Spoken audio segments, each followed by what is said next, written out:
Hi, welcome. This is Dr. John DeMartini. This is one of the most amazing and inspiring shows that you can listen into. If you want to be on the edge of your seats, if you want to open up your heart, if you want to expand your mind, and you want to meet incredible people, stay tuned because you're just about to experience a transformative radio show that will change your life. And you're listening to the Dr. Pat Show that's coming up right next. Welcome to the Dr. Pat Show. Talk radio to thrive by.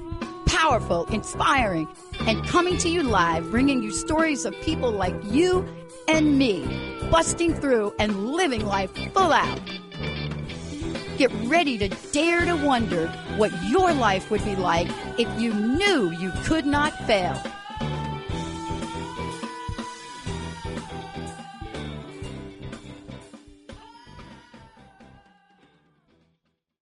Hey, everyone. I am I'm honored. I have a great show for you today and an introduction into someone I met many, many years ago. You know, someone that writes books that I have to sit down and read and just pause because the teachings in them are so profoundly perfect for the days and the times we live in. And they're just incredible reminders. But when you think about Gilbert Mane and you think about this amazing person, educated in Sydney, Australia, graduated with a law degree in 1980. Okay, true fact, I really always wanted to be a lawyer, but psychology was easier. And then he went on in 1989 to be appointed headmaster of an independent primary school. It's a position he held for nearly 3 decades, and for that, he should get an award, period. But under his leadership, the school became renowned for its distinctive curriculum. See, this is the world we're in today, when you meet someone that is changing systems from within. But besides all of that, you know, what were the teachings about? And I think about what he taught and the environment of the school. And I thought to myself, wow, had I been that person that could study with him, and what would it look like? Nature study with Sanskrit, Latin, Shakespeare, Mozart, philosophy, mindfulness. We don't really have a school here that teaches those things that I'm aware of. But if we did, what you discover and what he discovered is the school of practical wisdom. There is where you meet exceptional people. You meet exceptional teachers. And from that, you carve a pathway in a life out that says, I'm not simply a teacher. I'm a global teacher. I'm someone that is out in the world that wants to reach as many people as I can. I want to help and capture the essence, especially when you think about his book, 7 Steps to Freedom, and the TED Talks he's done. A writer, a keynote speaker, an educational consultant, and a life that he's carved out to his choosing. Today, he joins me here, and maybe we'll talk about law because I like talking about law. But more importantly, what are the 7 steps to freedom? What if I were to say to you that this is a systematic guide to what all of us wants? What if we looked at this in a way that you hadn't looked at before, and you could understand that the pathway you thought you would never achieve, is a turn around the corner away. Gilbert, it is so great to see you again. Thank you so much for everything you've done. And I want to start out with you before we get into the book, if I could. Sure. Thanks, Pat. Thanks for having me on. And I agree with everything you've said, except for the bit about the law. Part I want to start with.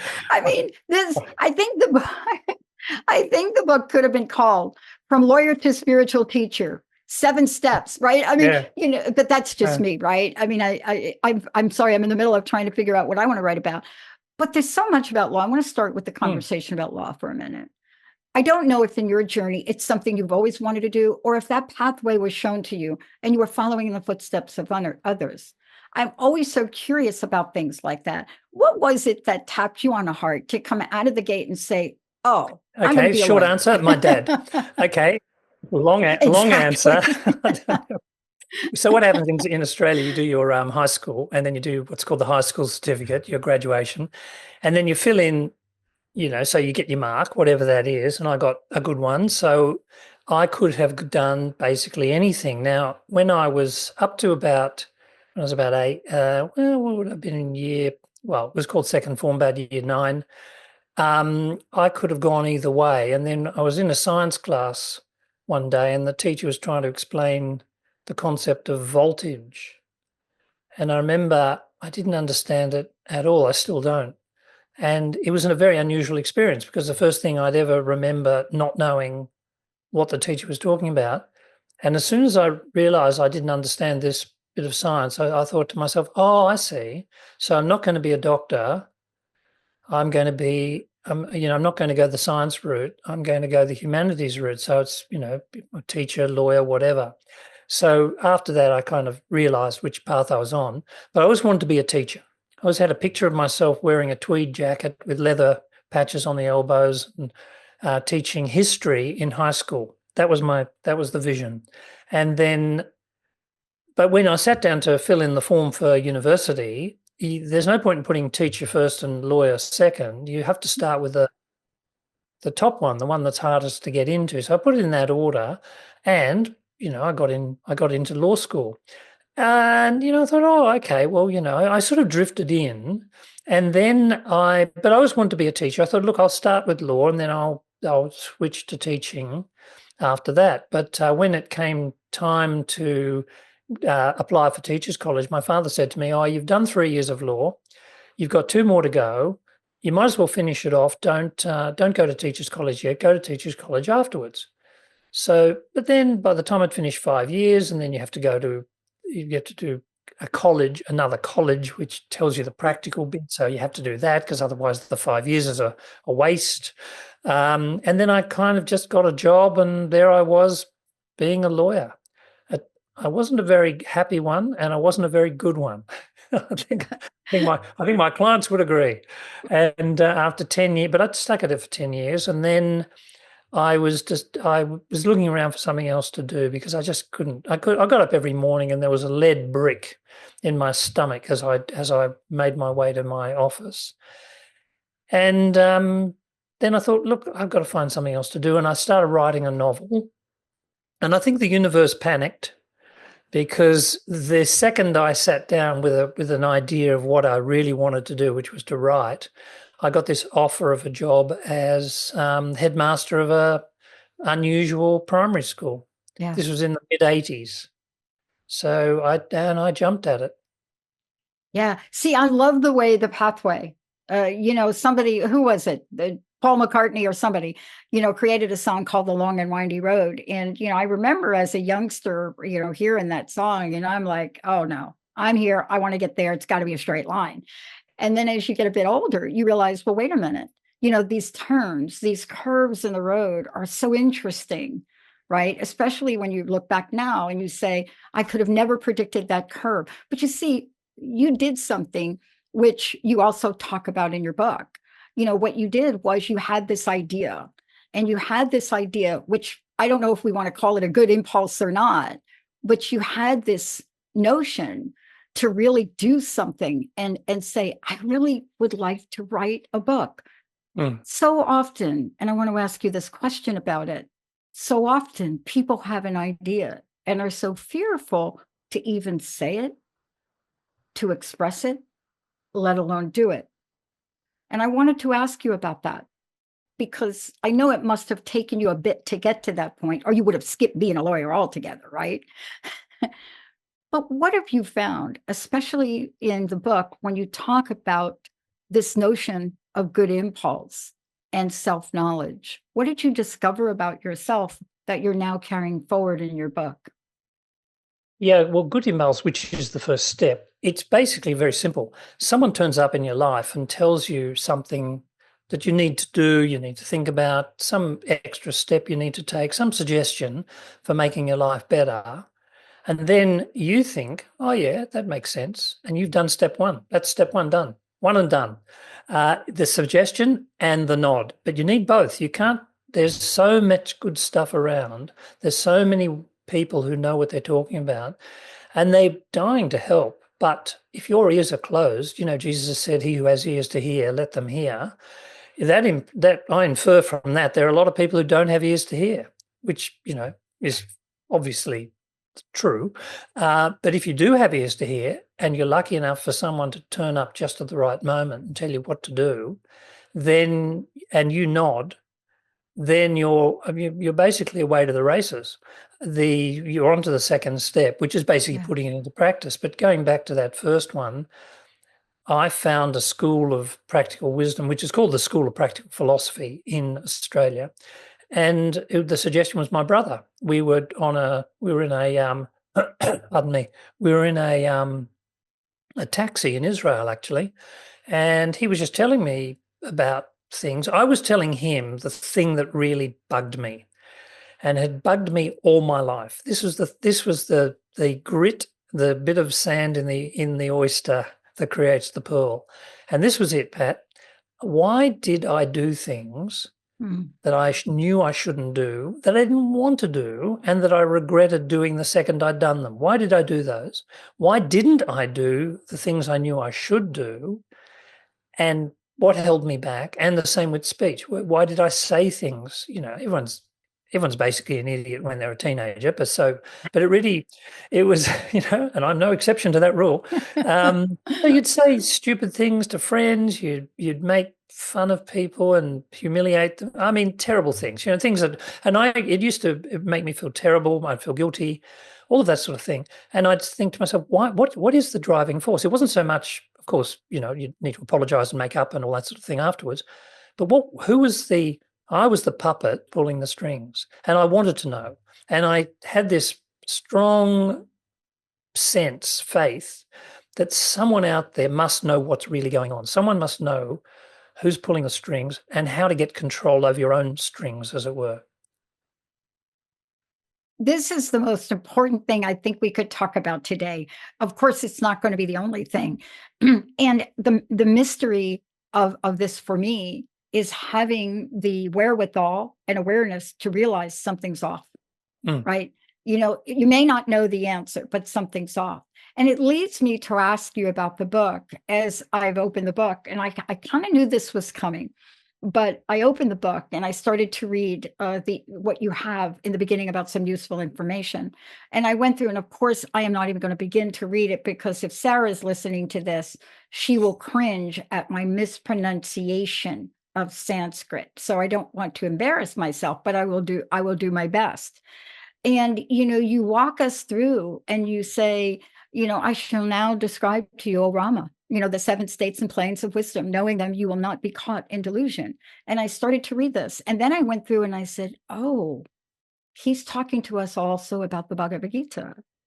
Now, my family, people that know me, they know me as this kid from the Bronx, New York. Why would I know anything about any of what we're about to talk about? And that's my question, especially in terms of the book. If you believe life is this journey, then the journey has possibilities around every curve, around every corner, at every stop sign, at every green light. And metaphorically, what I'm talking about is every ocean you may or may not cross.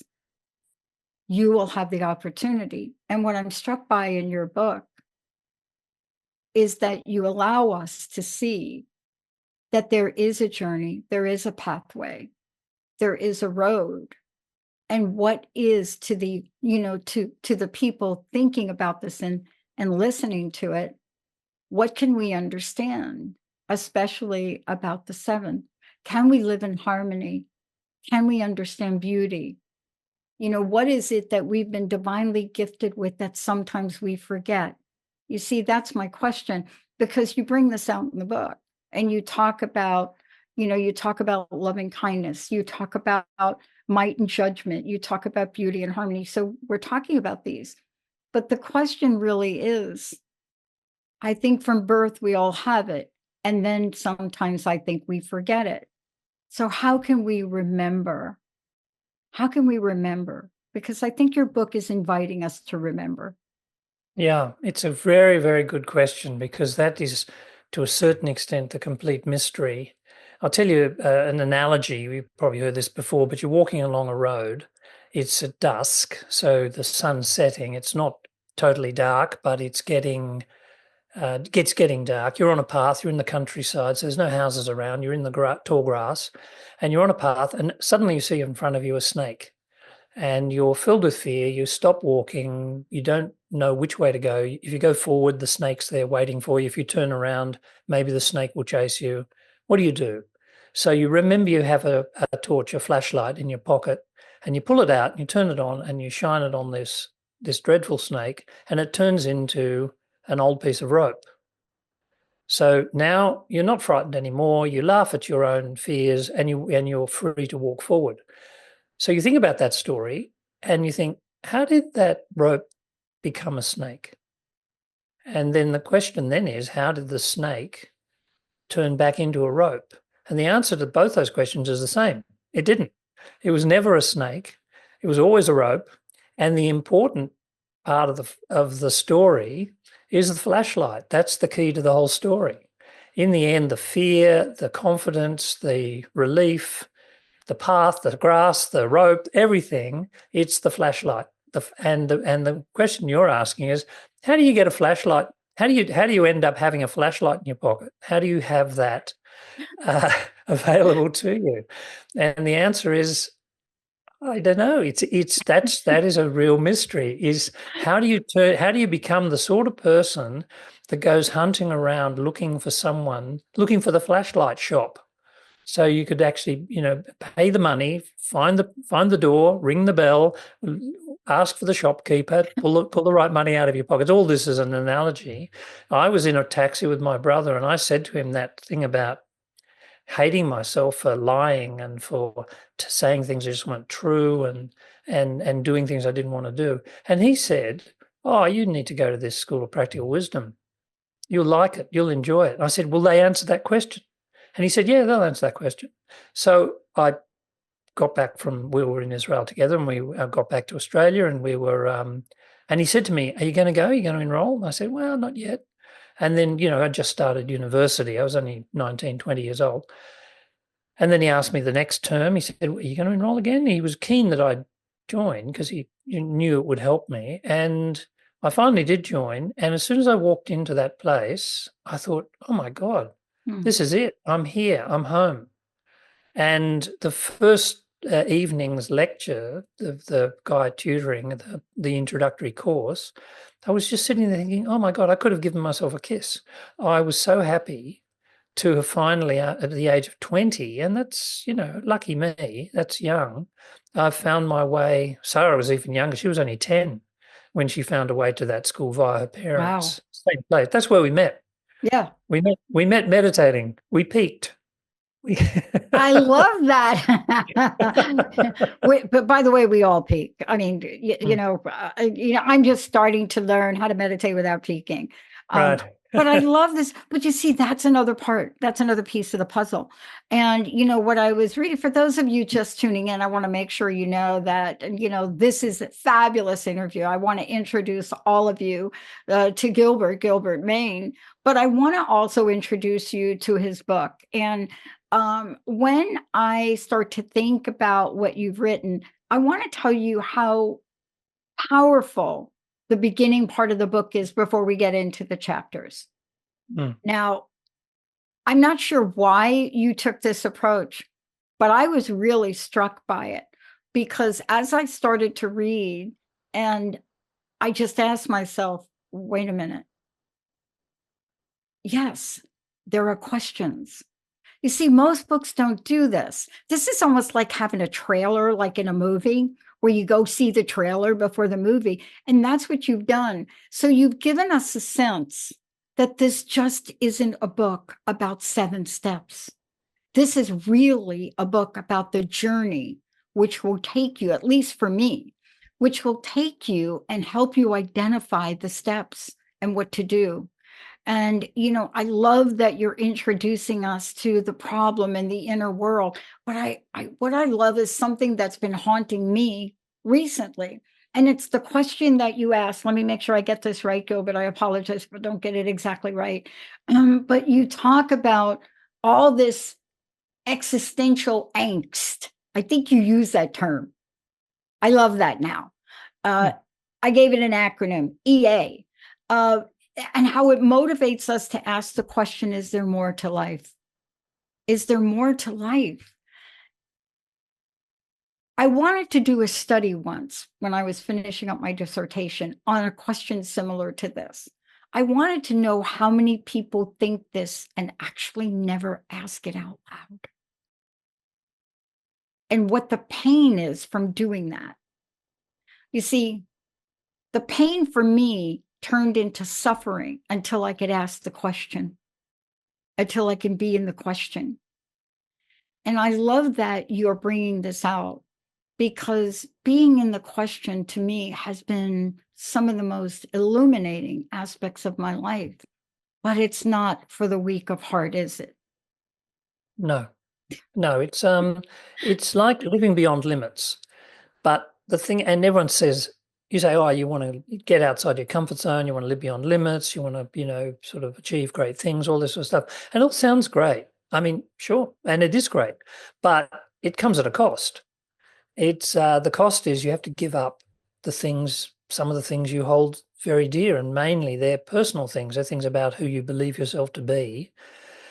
Getting outside your comfort zone is by definition uncomfortable, because the comfort zone itself is it's a prison. It's not great, and you take what life dishes up to you. If you're a prisoner, you don't get to choose the menu. The food appears, through the. I've never been a prisoner. I'll share that. But I'm assuming from the movies and the pictures that food turns up somewhere in a cafeteria, and you don't get to choose a lot. Your food, your rest, your hours, your day is decided for you. So in some ways, great. You don't have to make any decisions. And the food's free, and you've got a bed and everything you need in life except freedom. But you have to pay a price for freedom, because once you step outside the prison walls, now it's all on you.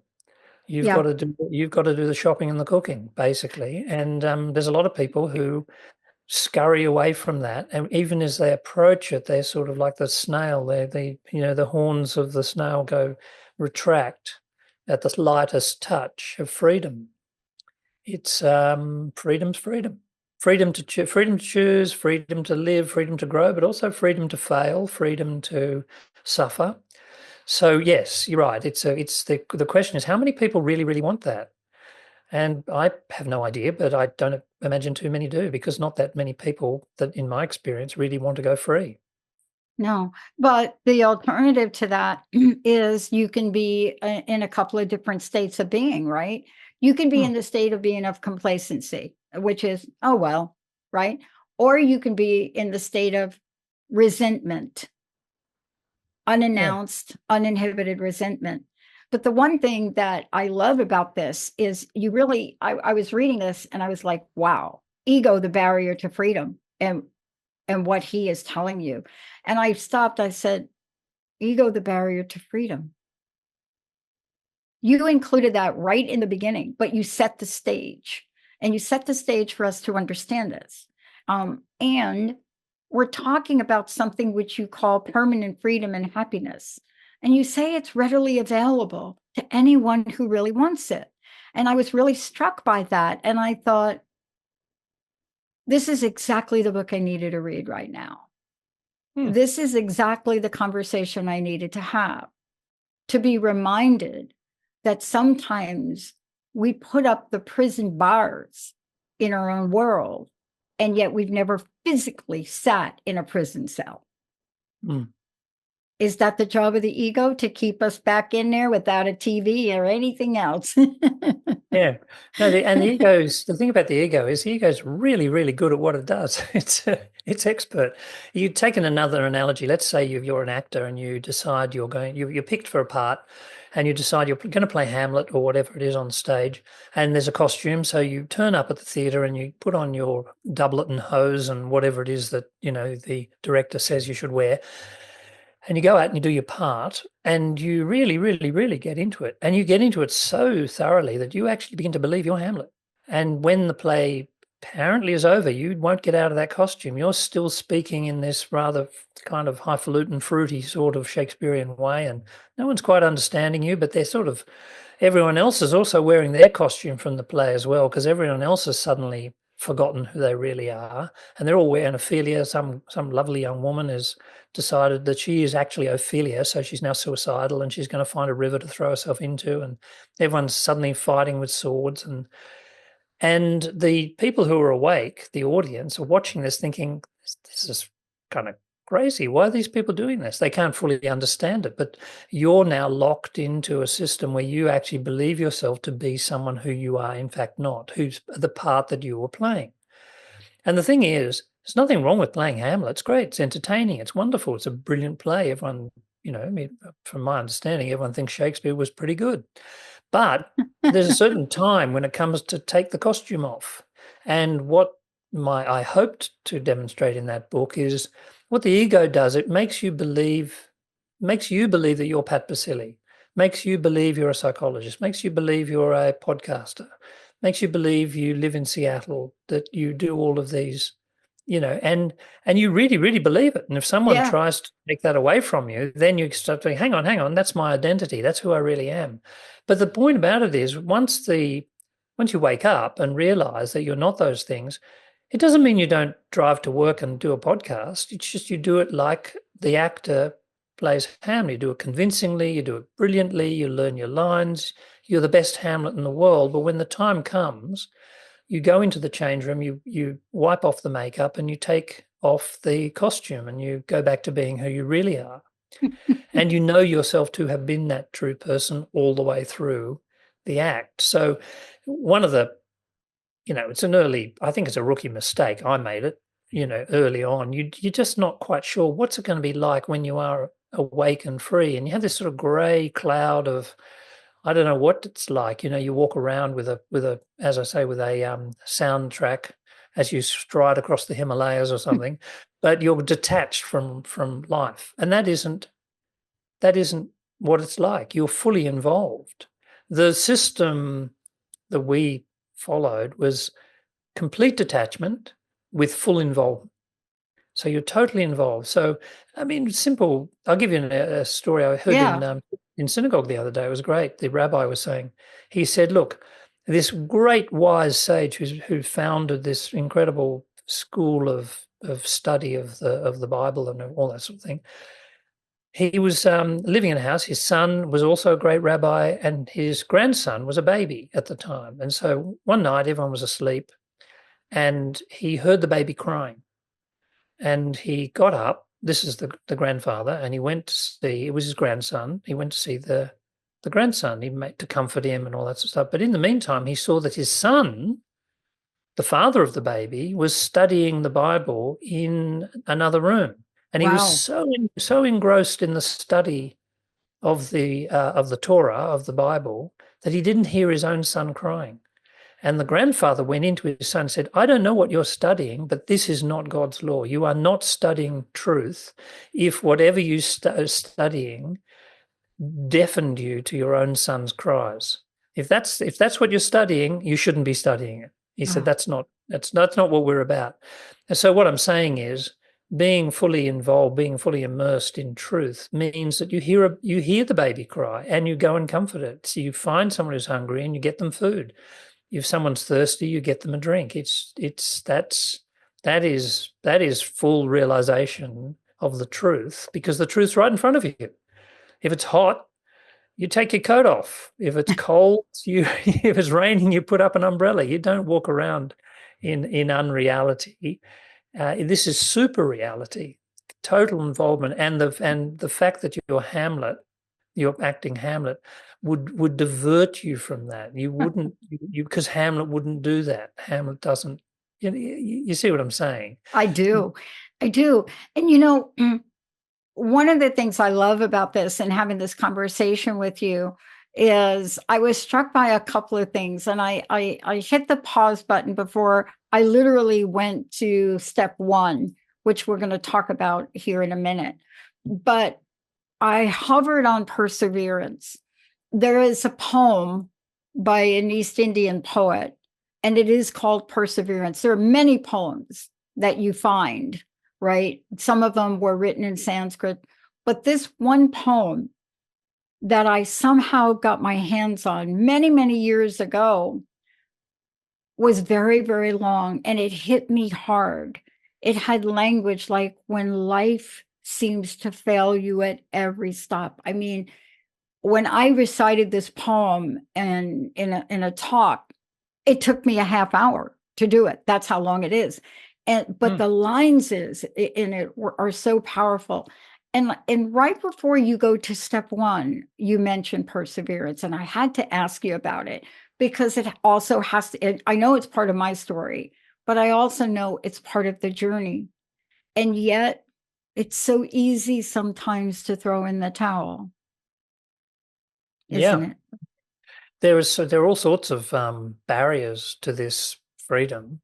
We've spoken about a few, like ego and all that. And one of them is, and you kind of, you just need to stick at it. But this is like, I mean, if you want to learn French, you don't go to one lesson and say, hang on, I want my money back. I'm not fluent yet. I can't go to France and, I haven't learned French yet. What's going on? Tennis, French, anything, macrame. You want to learn something worthwhile. You need to put in time and effort and do what is necessary to master the particular skill. And the skill of going free, the skill of waking up, is a worthwhile skill if that's what you want. If you want to wake up, you have to actually do what's necessary to learn how to wake up, to learn the pitfalls, to make the mistakes, to learn what you need to practice, and to sort of cut back on the things that aren't going to help you that much. And habits are habits. You've got habits. Habits are one of the enemies is habits. And habits are, the Mark Twain quote, habits are habits and are not to be flung out the window, but to be coaxed downstairs one step at a time. We're going to talk about step one in a minute when we come back. But before we do, Gilbert, I want to take a short break and also want to let folks know, how do they get a copy of the book? How do they find whatever you're doing and find out more about what you're doing and how you're doing it? Because this is just one piece of a pie called Gilbert Mane. And so how do we find out more about you? I've got a website, Gilbert Mane, one word, GilbertMane.com. And it's got all my writing, because I've written other books. The other books I've written are fiction. They're stories, novels, rollicking good reads, but they've also got a few Easter eggs for those who know how to find them.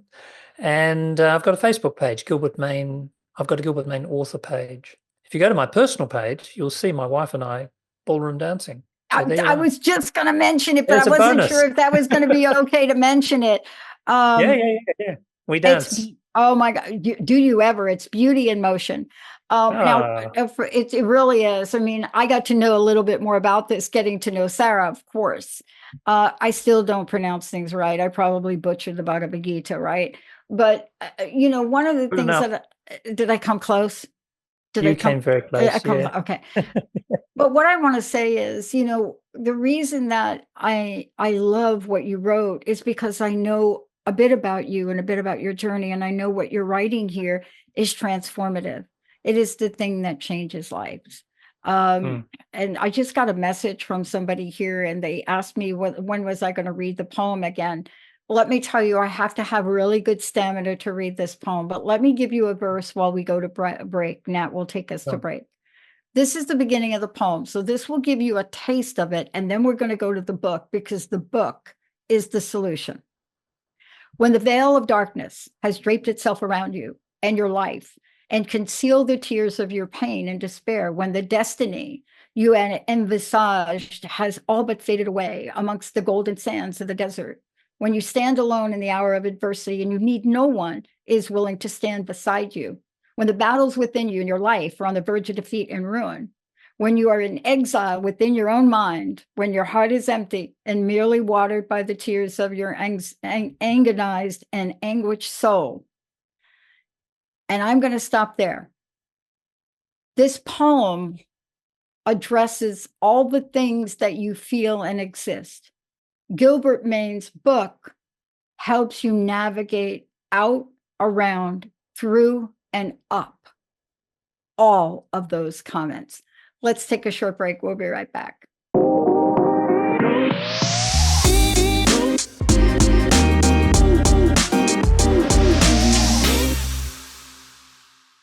Gilbert, thank you so much for joining me here today. I want to get at these steps, right? And I want to start and I want to go through all of them. And for those of you that want to know more, they can get the book. And where is the book available for people that want to get a copy of the book? Amazon, Kobo, I think Barnes & Noble, I think it's Nook. There, various, all good book platforms, not in bookstores, but on platforms. Hard copy, e-copy, whatever floats your boat. So I want to just tell everybody, we're going to go through and just give you a sense of the steps, and we'll give you a sense of what the meaning of them are. And I just want to give you all just a little bit of sneak peek. And, step 1 is good impulse, and we'll talk about that. Step 2 is true inquiry. Step 3 is refinement of the mind. Step 4 is a state of clarity. Step 5 is insight and detachment. Step 6 is non-awareness of separate objects. I can't wait till we talk about that one. And step 7 is full realization of unity. Gilbert, let's start at the beginning. I mean, good impulse to many people may mean many things, but I don't know that we understand the sense of it. I want to ask you this question. Good impulse, the meaning of that is much more layered than we would have it be. It almost as if it's a pivotal starting point. It's like what gets you in the Monopoly game to roll the dice and take that first step, or not. Tell me. Yeah, it's you have a question, usually the inquirer, the person taking the journey, has got some sort of sense that they need more in life. And then, they say that when the pupil's ready, the teacher appears. Like my gym trainer said to me one day, he said, "Look, my mind is all over the place. I can never stop thinking. What should I do about it?"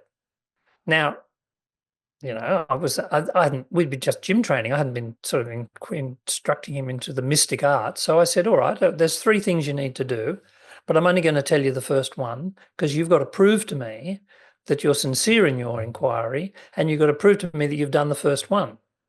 And the first one is to sit down quietly twice a day for 2 minutes and connect with your physical body in the present moment, regardless of what your mind is doing. Because as soon as you start, the band strikes up and the mind will start dancing a polka. And that's fine. You just keep coming back to your bottom, sitting in a chair with the clothes on the skin, the air on your face, and listening to whatever's going on outside. Then when the mind starts up again, you keep doing it, and you just do that for 2 minutes. And you do it in the morning and you do it at night. Now, when you've done that for 7 days, come back and I'll give you number 2, right? Because, you've got to give people a little bit of an, incentive, a bit of oomph, bit of, promise of good things to come. There's no point in giving all 3. There's only 3 things you need to do. That's the first one. And then if he does it, and he did, and I gave him the second one, and he was off to the races, as they say. But so you've got to have sometimes you hear these stories, and there's some disciple, he's sitting by a river, he's in tears because of something, and a wise man walks by and he says, "Oh, what's wrong?" And he says, "Oh, blah, blah, blah." He said, "Oh, well, you should do this." So that's basically the situation. That's step 1. And it's good impulse. It's not just normal impulse or bad impulse. Good means good. Good is, everyone knows what good means. It means something to your benefit. Something will make you a better person, something will help you, help others, etc. And it's usually something very simple, and it's got to be something you can do. It can't be something you can't do, because otherwise that's not helpful. And then, as I say, the first step is purely the suggestion of a better way and the nod of agreement to go that makes sense to you. That's it. Step 1, Yeah. Done, one and done. It's such an important one because it's the one that the minute we get that good impulse, it is okay. And this is just a comment for me. It's if you're not aware that the ego is still operating 24/7 and no matter what we do, right? These are the things to be mindful of, to know that that good impulse plus the knowledge and knowing one gets, then the next point is the follow through. Then the next point is, what do you do? The next point is then to come forward, right? And, when thinking about all this, most people can get hung up on this, but I love the idea it has to be a good impulse. And, I don't know that we always know that, or that we always understand it, but there's so many things that we will not experience if we don't follow through. Yeah. So, well, the follow through is the step. The second step is basically doing it. So I said to my gym trainer, sit down for 2 minutes a day and do this practical exercise. So if he came back to me in a week and said, I forgot and I didn't think about it, and I thought, oh yeah, that's right, I remember you said something, but I didn't do it. Well, okay, great. He's done step 1, but he hasn't done step 2. But he did do step 2. So then I gave him a little more. And after a very short time, like a couple of weeks, like a month, say, he said, yes, his mind is now noticeably quieter. The beauty of this, Pat, this system is step 1, someone else does it. In other words, they come along. Step 2, you do all the work, and then all the other steps take care of themselves. You don't do step 3, 4, 5, 6, and 7. They just happen. You just keep on at the second step, which is putting into practice the thing that has been suggested that you do. And these suggestions become more sophisticated as you go along. I mean, I was in this School of Practical Wisdom for 40 years. And as one of my friends said to me, what are you, a slow learner? And I thought, well, yeah, sort of, kind of in this particular pursuit, yes. But the third step, which is the thinning of the mind, tanu manasa, it's really the loosening of old bad habits. And when I say bad habits, I mean just things that hold you back. They're not terrible things, robbing banks or, whatever. You're just basically, there's sloth and laziness and all of that sort of thing. So by practicing at level 2, level 3 takes care of itself. It begins to thin the mind. And then it's rinse, lather and repeat. For most people, there are some very unusual individuals for whom they just go straight to the top straight away. And that's very, very unusual. And there's good and bad to that. I mean, there's advantages and disadvantages. But the third step, most people, and I include myself, you go back and you do it again and again and again and again and again. So a new suggestion from someone who knows what they're talking about. Put it into practice, more habits. Good habits begin to appear, bad habits begin to disappear. And you do 1, 2, 3. It's like a waltz. You're going 1, 2, 3, 1, 2, 3, 1, 2, 3. And then one day you wake up and look back and sort of shrug your shoulders a bit, and you realize that the fourth level, the attribute of the fourth level is you're now at a sort of platform below which it's not that easy to fall. You're a new person. You're just not interested in the things you used to be interested in. You don't do the things you used to do. You don't, like we started out, you don't say those heartless, cruel things because it doesn't even occur to you to say them. You're a different person. You see the world differently. And it's a very lovely stage, I can tell you. It's you're not there yet, but you're a long way along, and it's now almost like you've got to the starting line in a funny way. You've dropped off the heavy stuff. Now you're really ready to start working. So that's level 4, Sattwapati. And then it's a funny thing about the upper levels because they sort of there's a certain flow about them, but you begin to see the world just in a clearer and clearer way. I'll give you one attribute is there's a Sanskrit word, phrase, Vasudeva Kutumbakam, and what it means is you see the world as a single family. You see everyone, you see all kids as your kids. You see all women as your sisters. You see all men as your brothers. And that's all men. That's not, and all women. So this business of, I like these people, but that political person, this new elected official, this person who cut me off at the lights, I'm full of the milk of human kindness, except for that guy. There's no except for that guy. And again, like I say, who wants that? I enjoy the fact that I can unlace my hobnail boots and throw it at the TV screen when this particular politician comes on. You know what I mean? I do. I get off on that. That's pleasurable. I get a real kick out of hating on this side of politics or that side of politics. Well, I've got bad news for you. You get to a point where you're not unrealistic. Their policies may be good, they may be bad, whatever. Okay, you can still argue and you can still but it's not filled with hatred. Yeah. It's not filled with you get to a level, the levels 5 and 6 in particular. This is where these sorts of superficial, ridiculous differences that just cut. And it's like, you know what they say, resentment is drinking poison and waiting for the other guy to die. Oh my God, resentment is the number one offender. Yeah, and anger is the number one. Yeah. You watch people who get angry. I mean, it's not really my cup of tea, but let's say you watch people get very angry about, say, politics, and you look at their face, you look at they're not happy people, and they're not. And the politician, what does he care or she? They walk free. You're the one who's drinking the poison. Another one is the Buddhist saying where you pick up a hot coal in your bare hand to throw it at someone. Well, who's getting burnt? Yeah, exactly. I mean, and what you're talking about is really, we're talking about a disillusionment here of sorts, because, one drop of poison is still poison.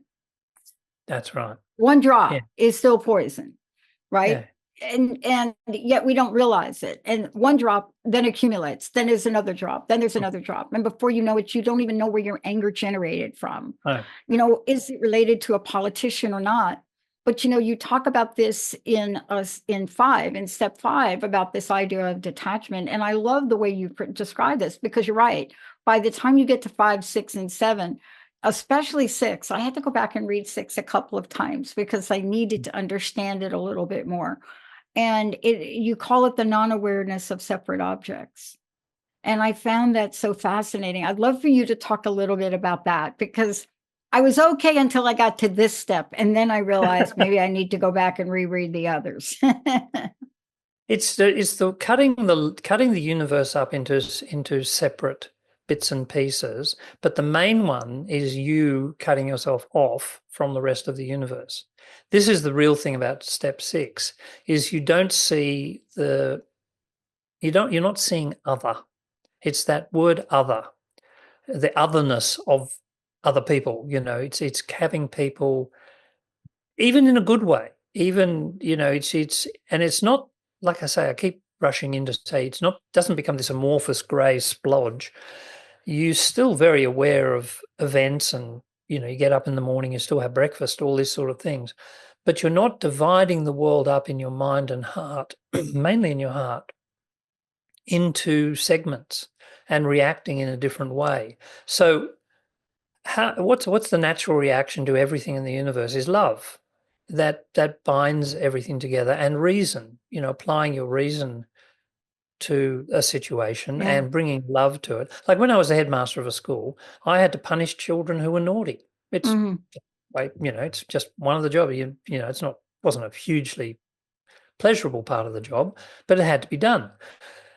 And by definition, the child, girl or boy, had done something they shouldn't have done. And sometimes it was reprehensible. They'd been cruel or mean to someone else. They'd done something that was bad.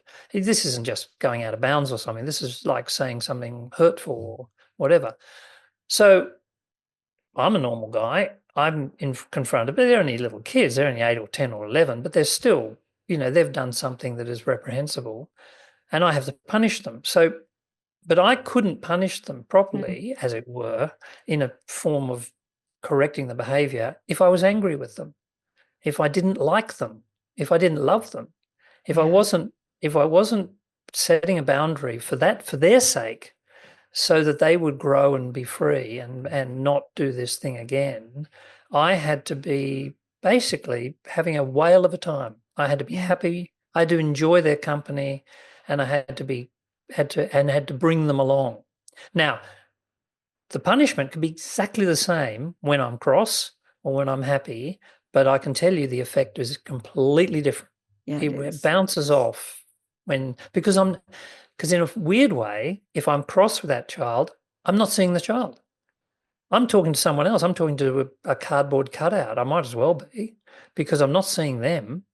It's when you love someone, you sort of, something opens and you slip in, and you almost look through their eyes, hear through their ears, feel through their skin. And then you know exactly what you have to say and do. And if you say something that doesn't quite work, then you can say something else, because your reason is operating here. And, you don't hit 4 off every ball. You don't hit it out of the park. I'm trying to think of my American sports term. Uh, cricket doesn't quite work for you guys. So anyway, you know what I mean. You know what I I'm saying. do. So that's level 6 in a way. It's love and reason joined together to dissolve false differences. Put it like that. I love And that you mentioned Mihai. I love that you mentioned flow. Got to study. I happened to be at Claremont at the time he was there. wow. And I had not been aware of myself. I knew where I was. I knew why I left my job. I knew all of that. But I happened to be at Claremont when he got there. And I was so fascinated by his work, and I tried to incorporate some of it in my own research. But it was more of a eye-opening for me. It was, just being able to work with someone like that, that was introducing not just a concept, but research, right? That was trying to explain to all of us that the sense of timelessness and contentment and peace and freedom in that way. And to find him at Claremont, I was like, what?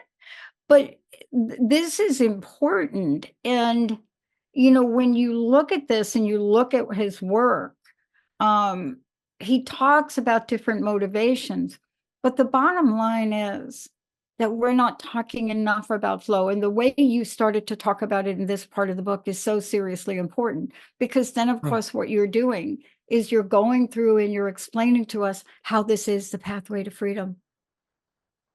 Yeah, it's a doorway. But the universe is full of doorways that you can step through. It's just you need someone to point them out, give you the key, to show you where to put it in. And then the final step, the step 7, that's as the whys of the universe can be kind of really annoying sometimes. Because one of the things they say is that last step is by invitation only. In a way, you can't do that one. You can't make that final step yourself. The universe opens for you and you step through, and in a way that's a nice protective measure, because who knows what you'd bring over if it was all up to us. But if you're at levels 5 and 6, you're basically practicing and working at, you have to kind of put in a bit of oomph, because sometimes you'll be shocked to hear this, Pat. You might meet people that don't fully conform to your idea of how they should behave. I know, it's amazing. No. And so therefore, Shocking. that's right. I'm shocked, and therefore you sit there. Some people sit there thinking the universe needs to change. I'm unhappy. The entire universe needs to change. That's one way. Or I'm unhappy. I need to change. Which one is? You can either. People try both, but I'm advocating for the second one. The only person you're in charge of is you. You can't change the world, in a way, but the world does change when you change. You see the world differently. You just do. I can guarantee it. Anyone who wants to try this, try for 30 days, you will see the world differently. People will be nicer. You'll be amazed how nice people are. I love it. And, I wish we had more time. I really love this. I also love the quote that you put. I think it's in the last chapter. I think the wisdom, the Buddha wisdom, you cannot travel the path until you become the path itself. And I love that. I mean, I think you also put Gibran in there as too, talking about I exist from all eternity, and behold, I am here, and I shall exist till the end of time, for my being has no end, right? And Ba'aula, and for those of you that is part of the Baha'i faith, so powerful is the light of unity that can illuminate the whole earth. And when you introduce this at this part of the book, I love the invitation you're giving us. You know, Gilbert, I can't thank you enough for joining me here today. There's so much in here. There's no way this interview even touches upon how much is in here. But I do want to say, try it.